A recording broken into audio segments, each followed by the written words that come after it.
It's been 2 weeks since the XD concert and my conversation with Uncle Kaito. In that time, my team is still undefeated and stronger than ever. Kaori, Sho, Mayu and I put in extra hours of practice as we prepare ourselves for more difficult opponents. Things have been going amazingly well between Mayu and I. After the incident with her letter, the next time we saw each other was a little awkward. We knew our relationship had changed, but we weren't sure how, and it made both of us self-conscious and unsure how to act around each other. The more time we spent together, the more we relaxed.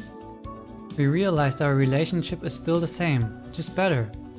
Every time with her, I feel lucky to have her. Nikki is up to her usual tricks in the kitchen. When they were short-staffed at the cafe, Nikki finally had a chance to show off her skills as a cook. She impressed the chef so much that she no longer has to spend her time washing dishes.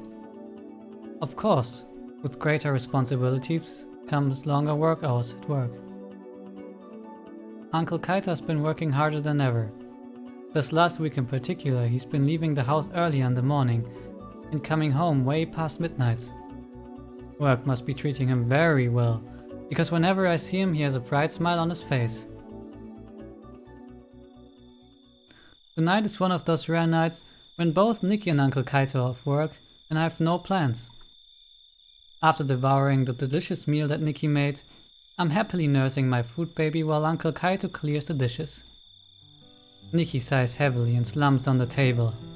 I can't believe that nobody here really celebrates Halloween. Think about the Halloween party I'm supposed to attend tomorrow. Yeah, they do. Well, sort of. They don't decorate, though. I sigh wistfully. That's true. Nikki snorts. I bet all you really care about are all the slutty costume parties. Halloween is lame without candy. I miss trick-or-treating. Buying your own candy just isn't the same. Nikki has a faraway look in her eyes. Yeah, all those peanut butter cups.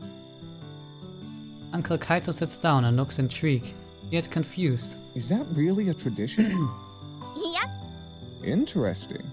but that's not even the best part about Halloween. No. Yes, it is. Nikki glares at me. No, the best part about Halloween is pumpkins. More specifically, jack-o'-lanterns. Oh yeah. Carving pumpkins with Mom was both fun and frustrating. It's because she was just so good at it. I mean, ridiculously good. Remember the one time she carved the headless horseman into her pumpkin? Nikki laughs. Yeah, and I'd been so proud of my pumpkin because I carved vampire fangs instead of square teeth. You yelled at Mom for cheating and cried until she promised to carve another one with you. I didn't cry. Yeah, you did. Well, my pumpkin still ended up being better than yours. Says you. You think you can do better? Please. Your pumpkins could never compete with mine. Uncle Kaito had been laughing while listening to us banter, but he finally interjects. Actually, your mom wasn't the only person in this family with amazing art skills. I bet my carving skills could outdo even your mom's. Nikki grins. That's a pretty serious claim. There's only one way to find out. Where are my keys? I'll go buy the pumpkins. Kaito changes out of a suit and runs to the store. Meanwhile, Nikki and I scrounge around the house for some carving knives and old newspapers.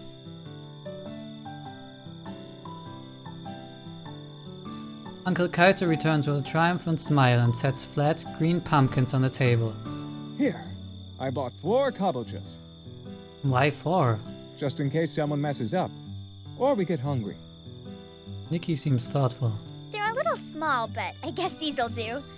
It would be better if we could have found the big orange ones, but I guess they're kind of hard to find in Japan. Uncle Kaito frowns. Are these wrong? They'll be fine. I tie a nut prone around my waist and grab one of the knives, then stab my pumpkin. Jeez, look at that grin as he plunges in the knife. Kaito has already slipped on his apron and stabs his pumpkin too. Then he cuts a circle off the top. Less talking and more carving. Nikki hurriedly sets up. Aye, aye, Captain. We fall silent while we carve in a deep concentration. The only sounds are the squelch of pumpkins. I've almost finished my pumpkin when Nikki puts down her knife. And done. Look at this masterpiece. She swirls her pumpkin around and shows us a spooky face. She carved the narrow eyes and a long grin full of sharp teeth. How did you do that so quickly? Nikki giggles. I told you, I'm the carving master. She peeks at Uncle Kaito's pumpkin. You've only finished one eye. You can't rush brilliance. What about you, bro? Just finishing the last few touches. She looks at my pumpkin. Even he's almost finished. How come you barely started? Just wait. Mine is going to be even better than the two of yours because I'm actually taking the time to do it right. I think I hear a faint knock at the door. No one else reacts. Must have been my imagination. I win by default because I was fastest. That's not fair. I thought we were being judged on best carving job. It's both. Best and fastest carving. That's how we did it at home. I didn't know these rules. Nikki turns to me. Who do you think is the winner? Kaio's not even done yet, so we can't say. That's not fair. At least let Uncle Kaito finish before judging. Nikki pouts. That's not how we used to do it. I know, but he's a newbie. Cut him some slack. Hey, I don't need a handicap. Nikki ignores Kaito and nods. Oh, you're right. I guess I should have thought of that. Okay, Uncle Kaito. You can finish up, and then I'll prove to you that mine is still the best. A sing-song voice floats into the room, followed by a familiar face. Surprise! Everyone freezes. Aunt Yuki? For some reason, she looks just as surprised as the rest of us. Her eyes are wide and her mouth forms an O. She's wearing a long, stylish trench coat, which she closes tightly. Nikki's face breaks into a wide smile, and she races to give Aunt Yuki a hug. Aunt Yuki? Yuki relaxes into a matching grin and hugs her back. Oh, you've grown so tall. What happened? Nikki giggles. You think so? I still hope I grow another inch or two. I can't believe you're finally here. Yuki blinks in surprise. Oh, right. I'm, back from my business trip. She looks at Kaito for backup, but his face is in a frozen mask of surprise. And fear? Play along. Oh wow, Aunt Yuki. You were gone for a really long time. Nikki giggles and follows my lead. Yeah, this is the first time we've seen you since we moved here. What were you doing that took so long? Oh, you know. I was traveling doing company PR. Boring stuff. You don't want to hear about it. Uncle Kaito finally recomposes himself. It's okay, Yuki. They know. They do? They figured it out. I had no choice. Oh, I see. Well, I suppose that makes things easier. Are you angry? I shake my head. Of course not. We get it. I'm sorry I didn't stop by to see you kids sooner, but your uncle didn't even tell me you were here until a few weeks ago, when I was really traveling for work. Nikki mock glares at Kaito. Seriously, Uncle? I meant to tell her. I just never seem to have time. He just wanted to hug you all to himself. How rude! Nikki hugs Aunt Yuki again. Aunt Yuki, don't you want to take your coat off? She steps back from Nikki and pulls her coat tighter. You know, it's a little chilly in here, so I think I'll keep it on. Really? I don't think it's cold. I actually, didn't realize you kids were home. Kaito's eyes widen in understanding as Yuki makes eye contact. Oh. He quickly jumps to his feet. Yuki, I need to talk to you about something, in private. Yes, sure. Before the words are out of her mouth, the two of them are already halfway up the stairs. I try to stifle my laughter as Nikki watches them leave, her mouth hanging open in confusion. Is it me or was that really weird? Ah, sweet innocent Nikki. If only you could stay this innocent forever. I pat her on the head. Don't you worry your pretty little head about it. What's that supposed to mean? You'll understand when you're older. Now you're acting weird too. A few minutes later, Kaito and Yuki return. She shed her coat and is wearing a pink sweater and a skirt. Crisis averted. Uncle Kaito shoots me a warning look as Aunt Yuki blushes. I struggle to hold in my grin. Yup. Aunt Yuki, if you weren't really away on business, what brings you back home? Yuki's blush deepens, and even Uncle Kaito's cheeks burn red. Hey, look at the pumpkins we've been carving. Oh, yes, I'd love to see them. Nikki glances over at me and raises her eyebrow again. I just laugh. While Aunt Yuki inspects the pumpkins, Uncle Kaito and Nikki return to arguing about who's the pumpkin master. Yuki says she'll put everyone to shame.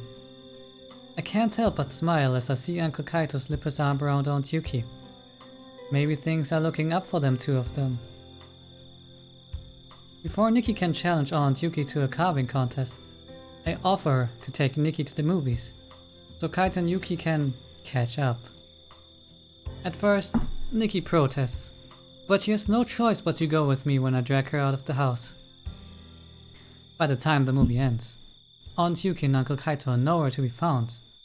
I go to bed with a smile on my face and a glimmer of hope in my heart.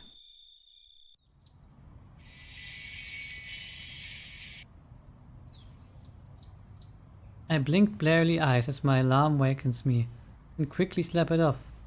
Why is this even going off today? I don't have anything planned for this morning, so I can afford to sleep in. I close my eyes, roll over and fall back asleep.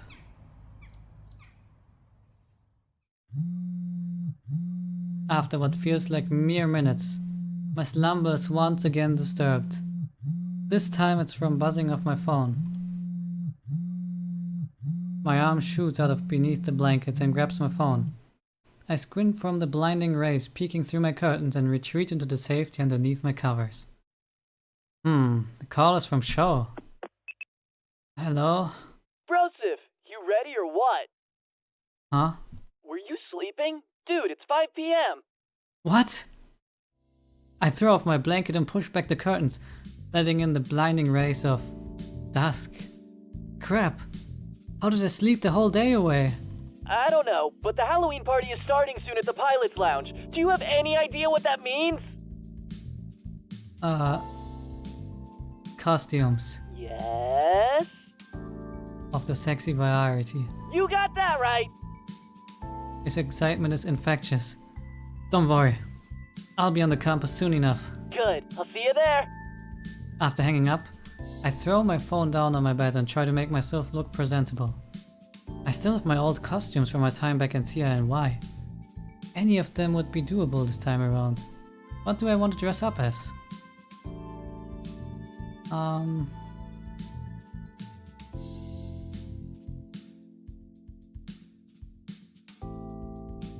Legolas from The Lord of the Gears.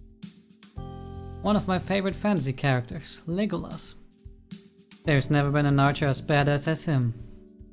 After prepping and changing into my costume, I hop on my bike and head to campus.